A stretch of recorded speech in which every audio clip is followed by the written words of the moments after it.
So, Shalom Aleichem, everyone, and thanks for joining us. We're going to continue today last week's theme. So, we'll deviate from our usual practice and we'll still talk about lies and when it's permissible to lie. What are the gray areas? What are the borderline areas and situations and scenarios? And we'll talk about the music world and the rabbinic world and when people are tempted to fudge the truth, so to speak. And I'd like to hear your opinion about it. So we'll pick up where we stopped last week. We showed that in the courtroom you have to say the whole truth and nothing but the truth, because we want guilt and innocence to be determined as accurate as humanly possible. So you can't fudge the truth. You can't hide anything from the judge. Whatever you saw, whatever you know, you have to tell. But in life is not a courtroom. So let's look at different scenarios, and you'll see some very interesting arguments and the machlokes. So we talked about promoting peace. So that's a very vague term. And now let's put some meat onto it. Okay. So to promote peace, can you lie? The Talmud actually has a dilemma and has different opinions about it, as is usual. And here's my question to you. Do you think it's permissible or it's a mitzvah? In other words, mandatory. Mandatory. Aha. Not only says mandatory. Why? No, And we have a different opinion. Somebody who. yes, I think it's permissible. Aha. Okay. So we'll see both opinions. So the first opinion by Rabbi Eli, we have a volunteer to read the Gemara from Talmud Yevamot 65b.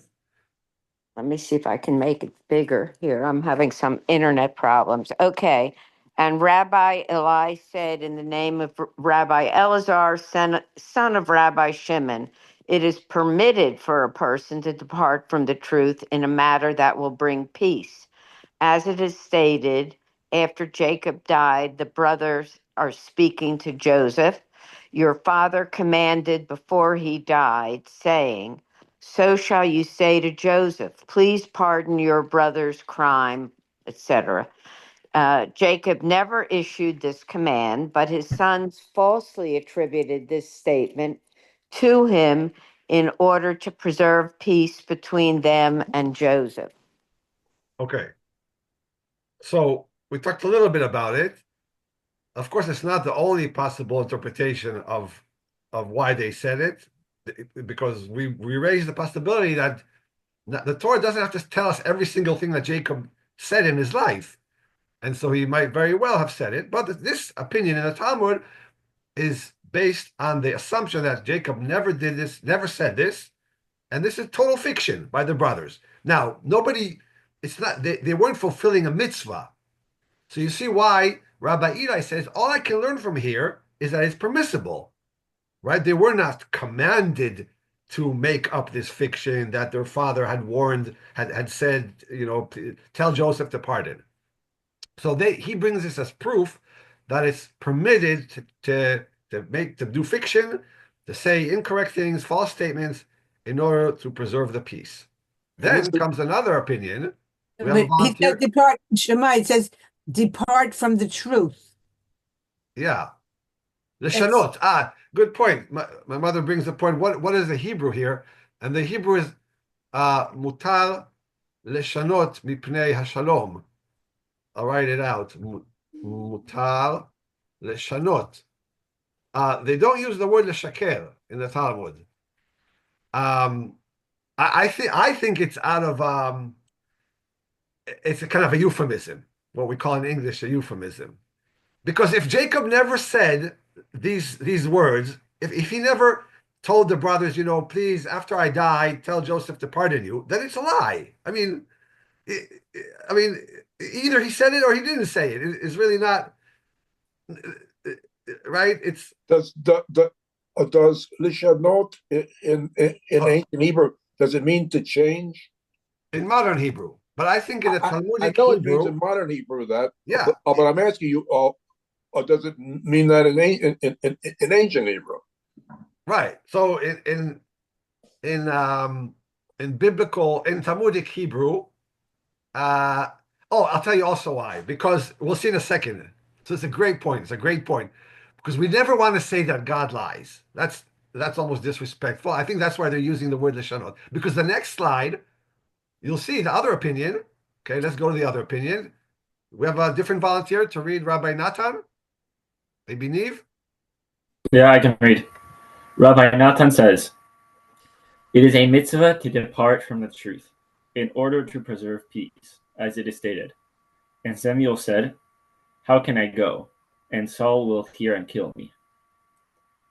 God responded in the next verse that Samuel should say he went to sacrifice an offering, indicating that God commands one to lie in order to preserve peace." I think this answers why the Talmud uses the word leshanot, out of respect to Hashem, not to utter the words that God told him to lie. Like we don't want to associate God is God. Another one of God's name is truth, so that's why they're using the shanot. But again, from perspective of us humans and how we our interpersonal relations, if he's not going to sacrifice an offering, and God is telling him, go tell him that, because that's how you'll save your life, then it's a lie, basically. But a justified lie. It's okay, so and because God told him to do it, Rabbi Natan learns from this that it's a mitzvah, that it's mandatory. That if you see that you can prevent violence by somebody is hot-blooded, and he's telling you, what did that guy say about me? We're going to see that in a second. And Well, this guy is hot-blooded. And if you tell him the truth, he might go and harm him. So Rabbi Natan says, oh, no, this is not permissible. This is a mitzvah. You need to avoid this violence, the likely violence, right? Nobody's a fortune teller. You can't know for sure. But this person has a reputation. And his reputation is someone who doesn't forgive, who's very temperamental, so you tell him a lie in order to preserve the peace. And Rabbi Nathan thinks it's a mitzvah. so Shema, Shammai, what about, I mean, these examples have God in them. How about the 99.99% of the time that God isn't responding to anybody, but the situation speaks to life or death? Okay. So if a situation is life and death, we have the rule of pikuach nefesh, and that supersedes everything except for the three most cardinal sins, among them worshiping other gods. So then for sure, I mean, you can violate Shabbat, you can eat pork, you can do that, so you can also tell a lie. And I mean, thousands of people did that in the Holocaust. They adopted false papers, they adopted Yeah. false identities, right? They told the Gestapo nobody's living here, including non-Jews who were righteous people who did that and put themselves in great danger. Um, so let's go into more gray areas because the so, Rambam he brings interesting examples, but in a totally different context. So you see the picture Lost and Found? yeah, How yeah. could this be tied to the question of veracity and truthfulness? So you'll see how the Rambam ties it in. Someone finds lost property, and there's no identifying marks on the whatever the item. Let's say an expensive umbrella. And a rabbi and scholar comes and says, this belongs to me. But he can't provide identifying marks because it's a store bought. It looks exactly as it was bought in the store. Do you believe him or not?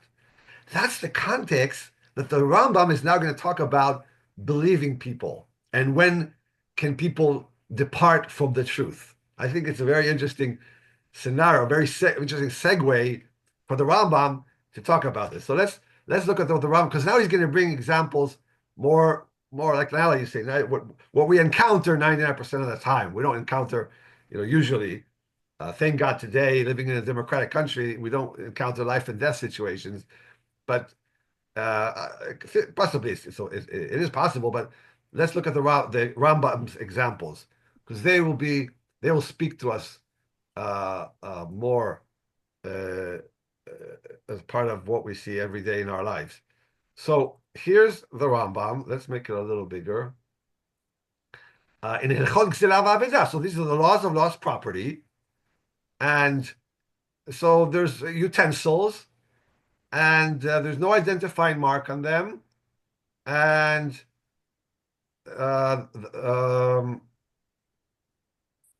okay, so here it is. For if a Torah scholar will come and say, oh, you can't see the whole thing, too big. Yeah. Yeah. If a Torah scholar will come and say, although I cannot identify this utensil with a mark, I can recognize it as my own. The finder is obligated to show it to him. And if the scholar claims to recognize it and says that it belongs to him, it should be returned to him. Now, here comes the kicker. When does this apply above?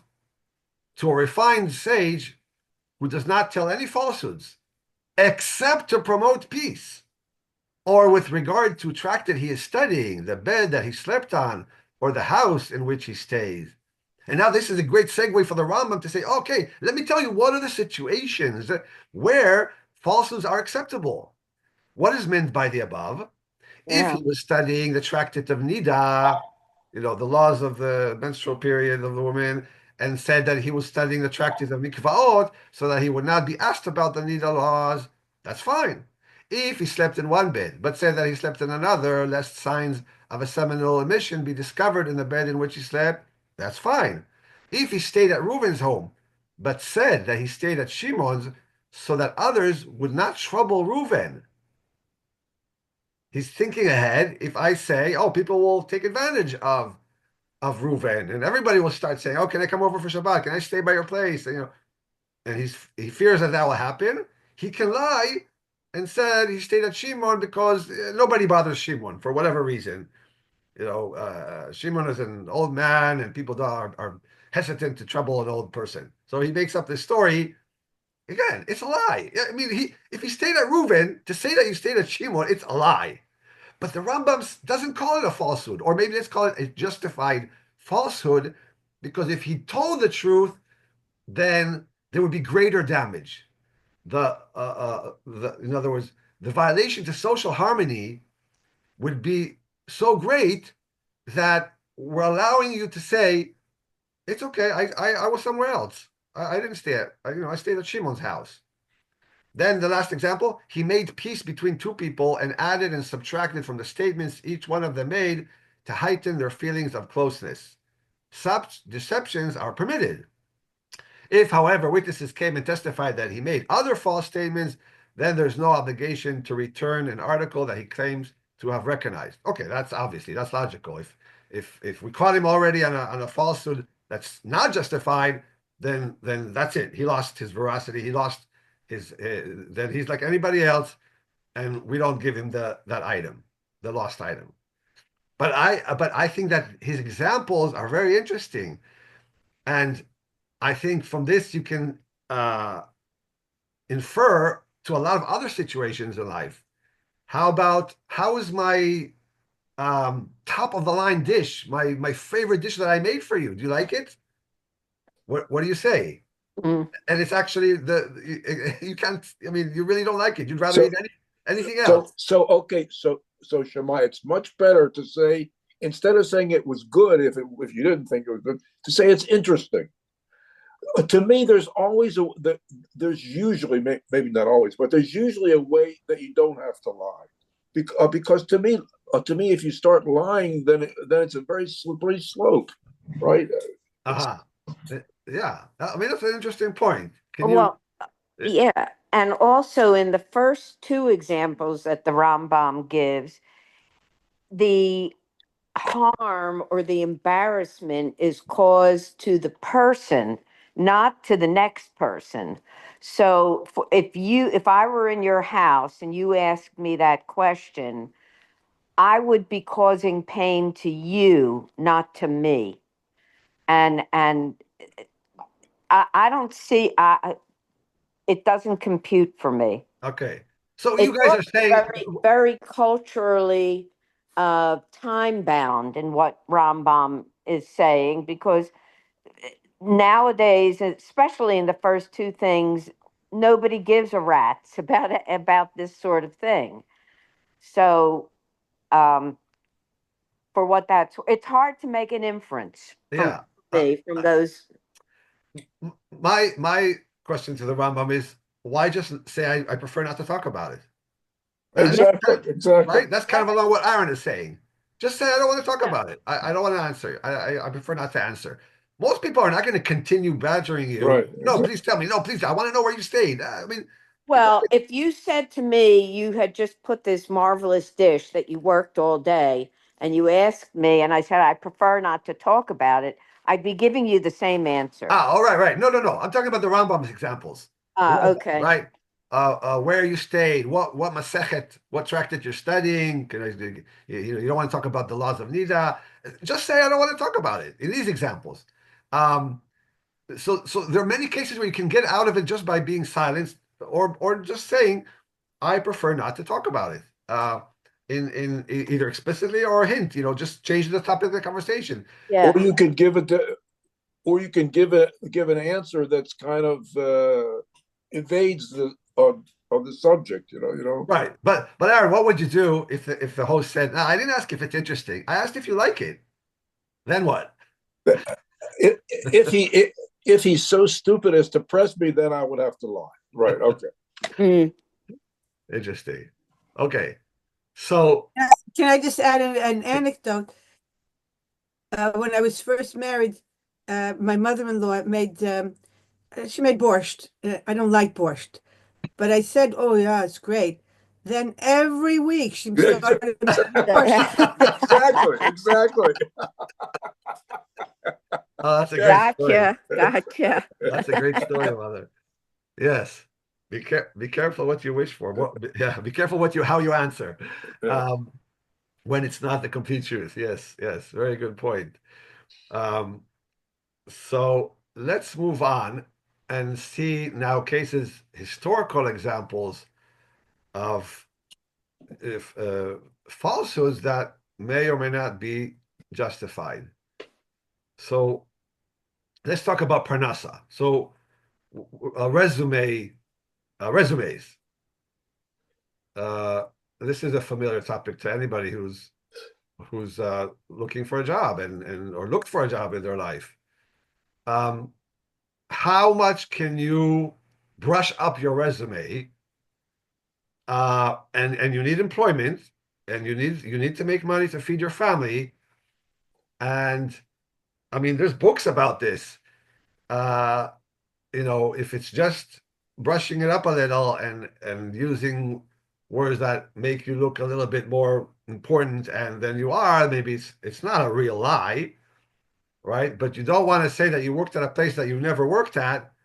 That's easily discoverable, especially in this day and age with the internet and electronic footprints. So I'm not talking about that, but when you work, you really worked there, but you're giving yourself more responsibilities than you really had, and the purpose of it is to get parnasa. Or what if, and here you see a picture of a musician who was caught in a scandal, okay, and the scandal has to do with truth and with making up stories. So this is Fritz Kreisler with his violin. Do you guys see the picture of Fritz Kreisler? No. Oh. Okay, let's try again. Okay, now do you see Fritz Kreisler? Yes. Okay. Yeah. He was an amazing violinist, really top of the line, one of the best in the world, played with all the great orchestras and conductors, and also a composer. Let's hear a little bit of one of the pieces that he wrote, that he composed. It's called Liebesfreund. Yes. Very beautiful piece. Let's hear Maxim Vangerov, one of the leading violinists of our time, playing Fritz Kreisler's piece. So here he is, just for a little bit, just for a minute or two.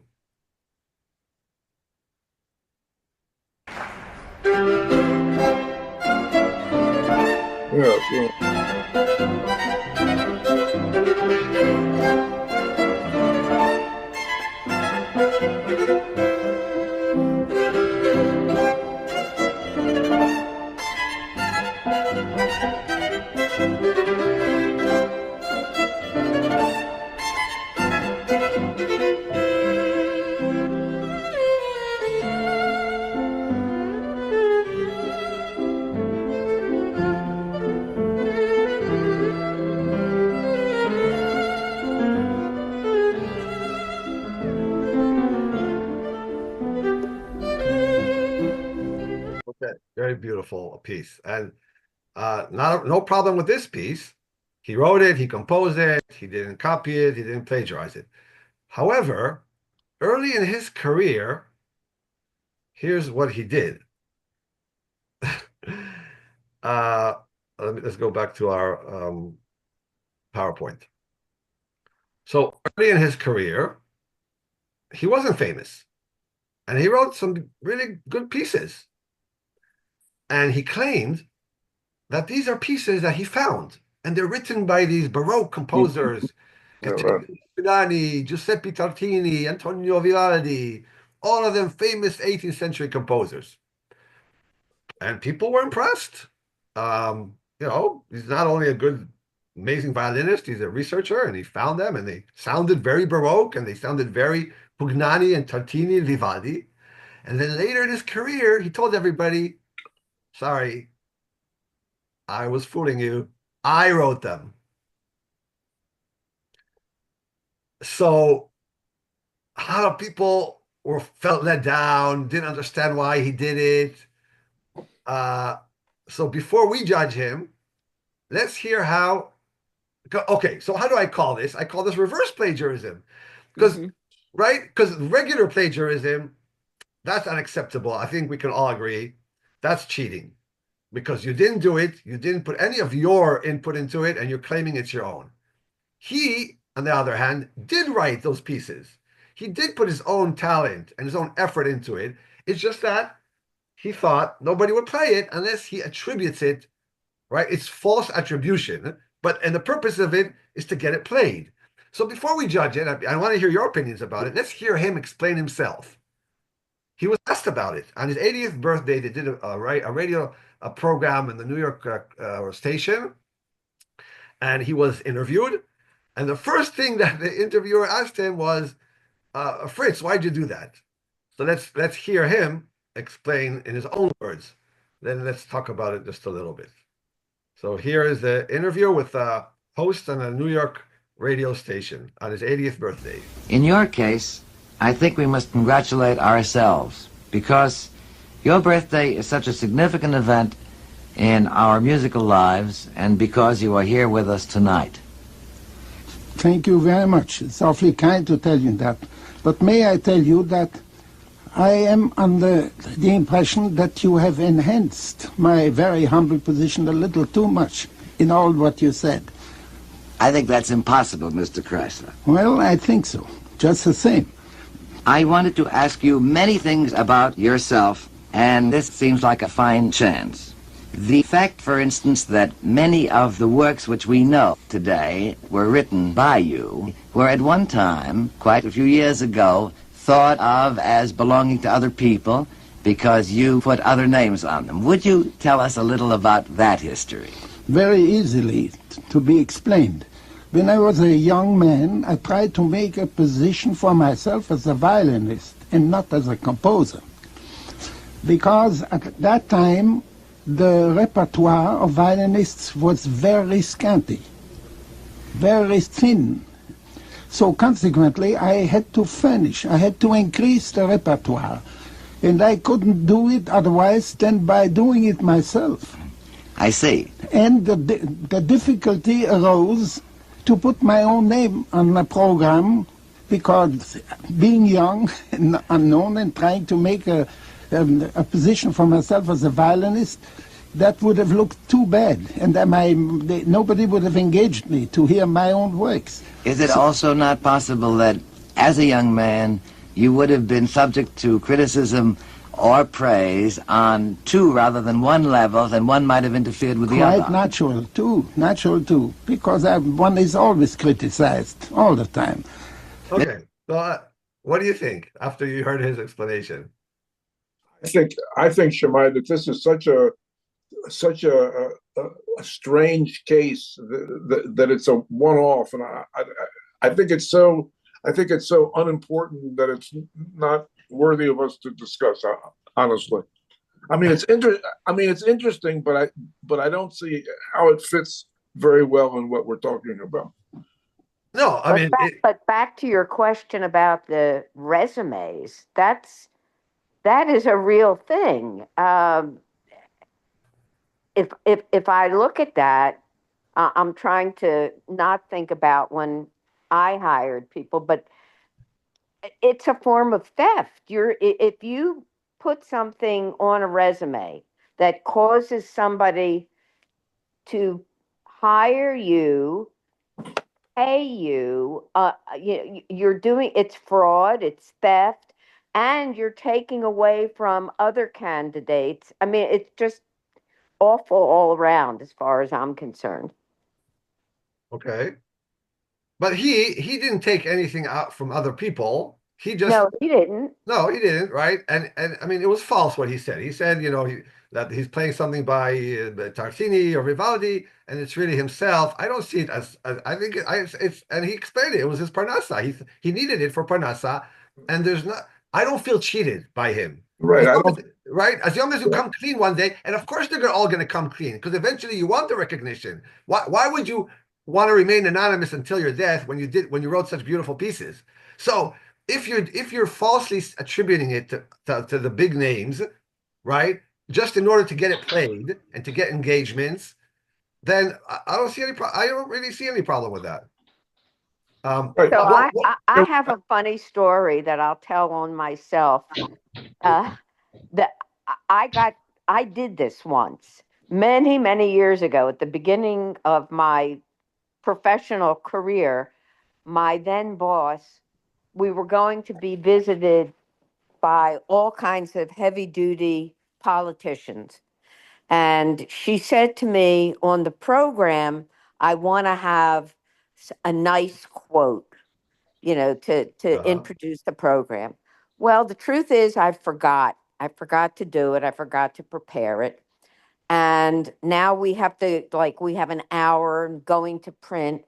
So I made something up, and I made something up that was an inane quote, and I signed it anonymous. And everybody loved the quote. So I fine. I escaped this. Wait a second. This is the kicker. Many years later, the park and planning people, now this is, a real organization, they issue a big planning report, and it had my stupid anonymous quote. They used the thing that I had made up. So but it shows you things, you tell a lie and it goes into eternity. It keeps coming back. Yeah. And I mean, that was harmless. It was funny, but it keeps coming back. Yeah. Okay. So how about the next case? Tell me if this is harmless or not.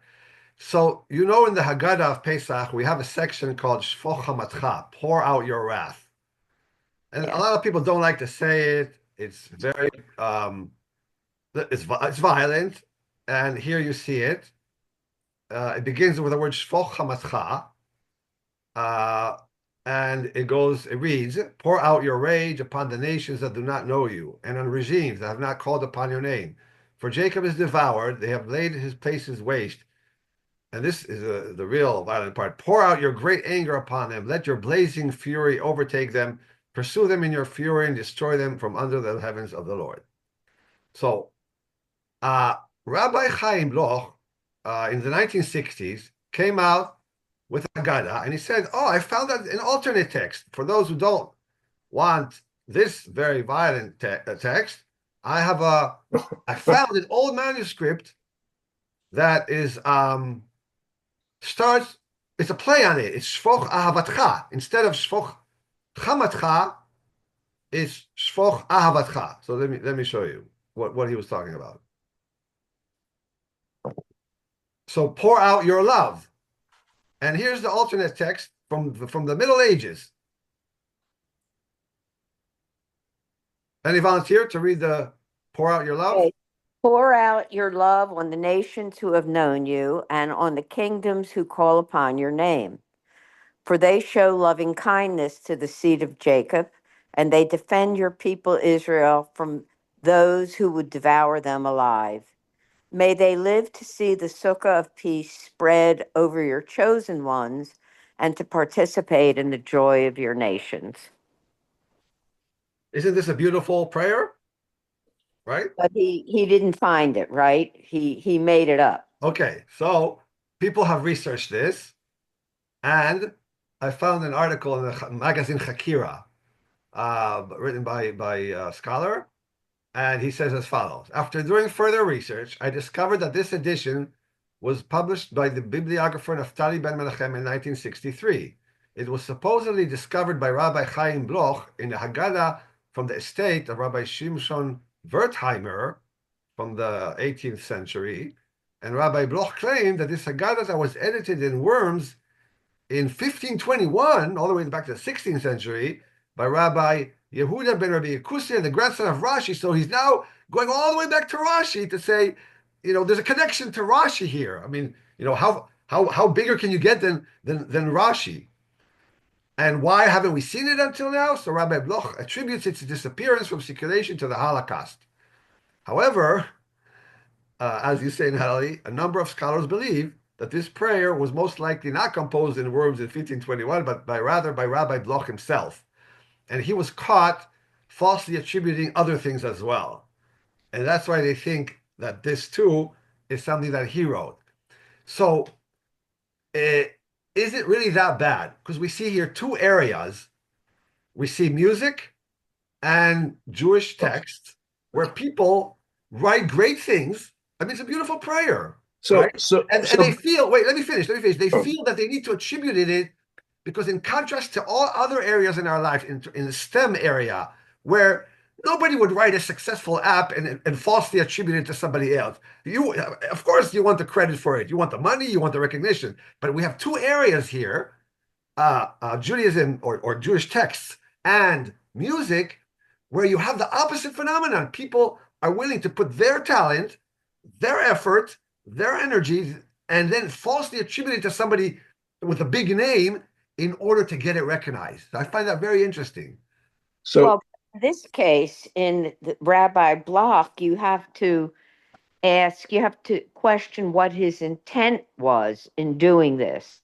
And here, I mean, he had a beautiful intent. He wanted to guide people to feel positive emotion. Right. I agree. I mean, that's different than even the, Fritz Chrysler, who didn't have a horrible motivation, but it wasn't to help people. It's a different thing. Okay, interesting. So you're more accepted, or you're more lenient or more understanding of Rabbi Bloch than Fritz Chrysler. Yeah, because I think Rabbi Bloch is in the tradition of, the Aaron who runs from person to person to make peace. Yeah. But Shammai, okay, I don't think this is a terrible thing at all. Maybe it's even a positive thing. But why wouldn't he say this? I have written an alternative to the prayer. Right. You have to lie. Because in the Jewish world, how should I phrase it? But wasn't he tradition counts? Not tradition. Big names count, or no, antiquity counts. That's the word I'm looking for. Antiquity matters. That's the thing, right? And I think that is comparable to the music world. Mozart, Beethoven, Chopin. Everybody heard those names. you say names of modern day composers, nobody's heard their name, and they're like, no, I'm not coming to that concert. I'm not going to hire that. If that's what you're playing, I'm not going to hire you. So we have two areas in our lives where old times, the antiquity, they matter so much. I think that's what made him do this. He figured nobody will publish this Haggadah if I say that I wrote it, because I'm a nobody. Who has ever heard of Rabbi Chaim Vital, right? And I agree with Natalie. I feel that I understand it. It's a beautiful. His motivation is pure, even if the means that he did it, are a little bit questionable. So anyway, so thank you all. That was great. Yeah, very nice, Shema. Yeah. All right. Thank so thank you all you. for joining us. Okay.